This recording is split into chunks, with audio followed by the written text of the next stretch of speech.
সাত শ্রেণীর মানুষকে কিয়ামতের ময়দানে আল্লাহ তাআলা তার কুদরতি ছায়া জায়গা দিবেন, যেদিন আল্লাহর ছায়া ছাড়া আর কোনো ছায়া থাকবে না।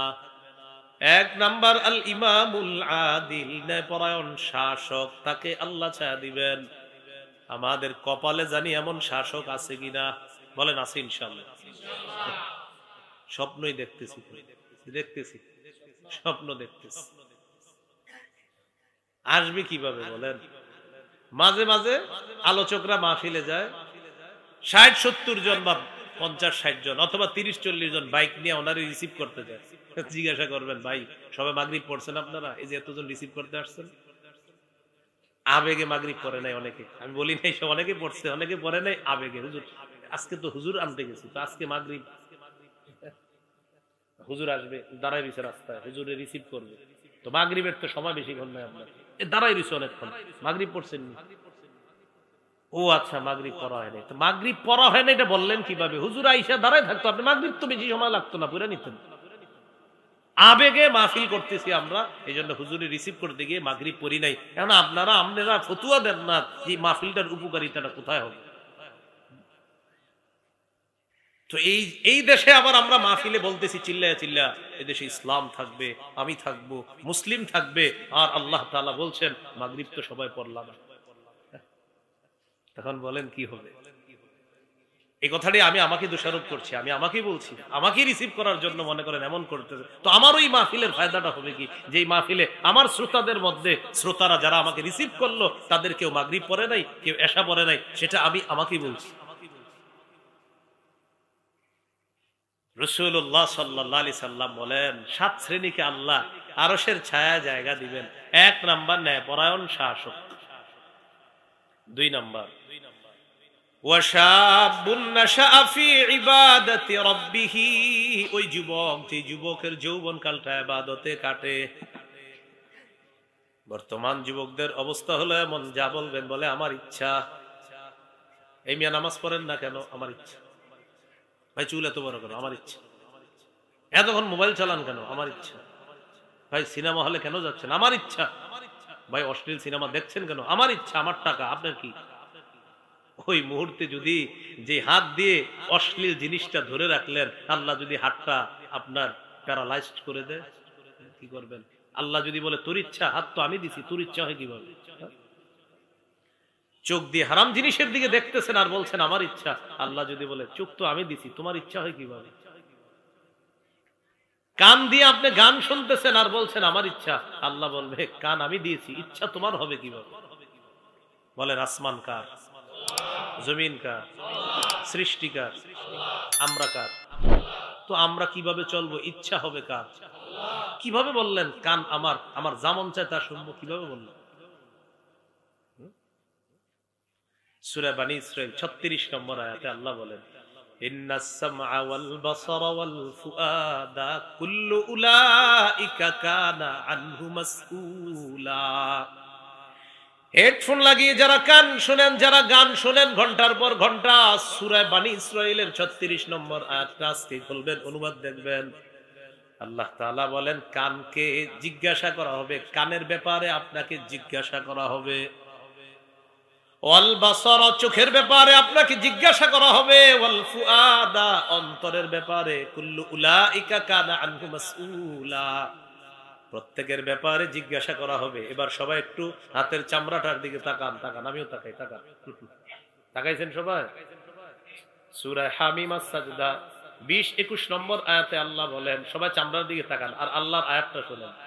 হাত্তা ইযা মা জাউহা শাহিদা আলাইহিম সামউহুম ওয়া আবসারুহুম ওয়া জুলুদুহুম বিমা কানু ইয়ামালুন। তারা যখন আগুনের সামনে যাবে, তাদের কান তাদের বিরুদ্ধে সাক্ষী দিবে, তাদের চোখ তাদের বিরুদ্ধে সাক্ষী দিবে, তাদের চামড়া তাদের বিরুদ্ধে সাক্ষী দিবে, চামড়া সাক্ষী দিবে, চামড়া।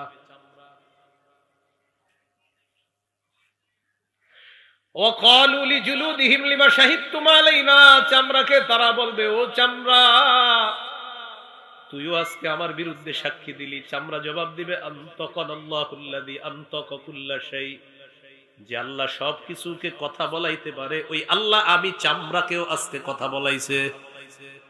চামড়া, আমরা চামড়া, আমার চামড়া আমাদের বিরুদ্ধে সাক্ষী দিবে। আপনি গান শুই না এটা বলতে পারেন না আমার ইচ্ছা, আপনার কান আপনার বিরুদ্ধে সাক্ষী দিবে। যার আজকের জন্য আমি বলে দিলাম আপনার ইচ্ছা।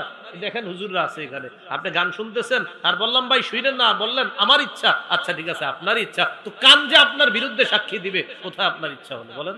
কানও তো আপনার বিরুদ্ধে চলে যায়। আপনি বললেন হুজুর আমার চোখ, আমার ইচ্ছা, তো চোখও তো আপনার বিরুদ্ধে সাক্ষী দিবে, তো কোথায়? চোখও তো আপনার বিরুদ্ধে চলে গেল। সূরা ইয়াসিনের 65 নম্বর আয়াত অনেকে পারেন, বাসায় গিয়ে অনুবাদটা দেখবেন। আল-ইয়াউমা নাখতিমু আলা আফওয়াহিহিম, তাদের মুখে আজকে আমি মোহর মেরে দিব। ওয়া তুকাল্লিমুনা আইদিহিম, হাত কথা বলবে। আপনি যে বললেন হুজুর আমার ইচ্ছা, আমার হাত দিয়ে কি করব, তো হাতও তো আপনার বিরুদ্ধে বলে ফেলবে আল্লাহকে। তো কোথায় আপনার ইচ্ছাটার দাম হলো কোথায়? ওয়া তাশহাদু আরজুলুহুম বিমা কানু ইয়াকসিবুন, আপনার পা সাক্ষী দিবে আল্লাহ এই লোক ঠিক কাজ করে নাই। তাহলে বলেন একটু তাকান না আমার দিকে, আমি বললাম আমার পা আমার যা মন চায় তা করবো। পা বলবে কিয়ামতের ময়দানে আল্লাহ এই লোক আমারই দিয়ে এই অপকর্ম করছে। তাহলে বলেন আমার ইচ্ছার দামটা থাকলো কোথায়? এই জন্য আর এটা বললেন না, বলেন আল্লাহর ইচ্ছা। কান কার? চোখ কার? নাক কার? হাতকে দিয়েছেন, পাকে দিয়েছেন, এগুলো কোথায় ব্যবহার হবে এটা বলবে কে? আজকে থেকে আর বললেন না আমার ইচ্ছা, বলবেন এই চোখ আল্লাহ দিছে, এই কান আল্লাহ দিছে, এই হাত আল্লাহ দিছে, আমার এগুলা কোথায় চলবে না চলবে এই দিক নির্দেশনাও দিবে আমার আল্লাহ। এটাই বলছিলাম, শাবুন নাশাআ ফি ইবাদাতি রাব্বিহি, যে যুবকের যৌবনকাল ইবাদতের মধ্যে কাটে, এই যুবক কিয়ামতের ময়দানে আল্লাহ তাআলা তার ছায়া তলে জায়গা দিয়ে দিবেন। 3 নাম্বার, ওয়ারাজুলুন কলবুহু মুআল্লাকুন ফিল মাসাজিদ, এমন ব্যক্তি যেই ব্যক্তির অন্তরটা মসজিদের সাথে লেগে আছে। ফজরের নামাজ পড়ার পর অন্তর মসজিদের সাথে লেগে আছে। কখন? যোহরের নামাজ পড়বে, যোহর পড়ার পর অন্তর মসজিদের সাথে লেগে আছে। কখন? আসর পড়বে, আসর পড়ার পর বাজারে যায় ব্যাগটা নিয়ে, যখন বাজার থেকে রওনা করে আসার সময় কানটা খাড়া রাখে মাগরিবের আজান কখন হবে। মাগরিবের আজান হওয়ার পর লোকটা ওযুখানায় বাজারের ব্যাগটা রাখে, রাখার পর আল্লাহর বিধান মাগরিবের নামাজ আদায় করে। মাগরিব পড়ার পর অন্তর মসজিদের সাথে লেগে থাকে, কখন এশা পড়বে। এশার নামাজ পড়ার পর যখন বিছানা যায়, ঘড়ির অ্যালার্ম দেয়, মোবাইলের অ্যালার্ম দেয়, আবার বিবিকে বলে রাখে সাবধান আমার যা হবার হবে ফজরের আগে ডাকতে কিন্তু ভুল করবা না। 4 নাম্বার, ওয়ারাজুলানে তাহাব্বা ফিল্লাহ ইজতামা আলাইহি ওয়া তাফাররাকা আলাইহি, দুই ব্যক্তি একজন আরেকজনকে আল্লাহর জন্য ভালোবাসে, আল্লাহর জন্য একত্রিত হয়, আল্লাহর জন্য পৃথক হয়, এই দুই ব্যক্তিকেও আল্লাহ তাআলা আরশের ছায়া জায়গা দিয়ে দেন। 5 নাম্বার, ওয়ারাজুলুন তলাবাতহু ইমরাআতুন যাতু মানসিবিন ওয়া জামালিন ফাকালা ইন্নী আখাফুল্লাহ, এমন ব্যক্তি যাকে সুন্দরী বংশীয় একজন সম্ভ্রান্ত নারী খারাপ কাজে আহ্বান করছে, সে বলছে আমি আল্লাহকে ভয় করি, তাকেও আল্লাহ তার কুদরতি ছায়া জায়গা দিয়ে দিবেন। 6 নম্বর, এটা বলার জন্যই লম্বা হাদিস বললাম, ওয়ারাজুলুন যাকারাল্লাহা খালিয়ান ফাফাদাত আইনা, এটা একটু বুঝেন। এমন ব্যক্তি যেই ব্যক্তি নির্জনে আল্লাহকে স্মরণ করে আর তার দুই চোখ দিয়ে পানি পড়ে। আজকে রাতে 3টা-4টার দিকে উঠবেন, উঠার পর তাকায় দেখবেন আপনার বিবি ঘুমায়, আপনার সন্তান ঘুমায়, আশেপাশের পাড়া গ্রামের মানুষগুলা ঘুমায়, আপনি একা একা নির্জনে বসে আছেন আর স্মরণ করতেছেন আল্লাহ আমার গুনাহ যদি আমার বিবি জানে আমাকে স্বামী বলে পরিচয় দিবে না।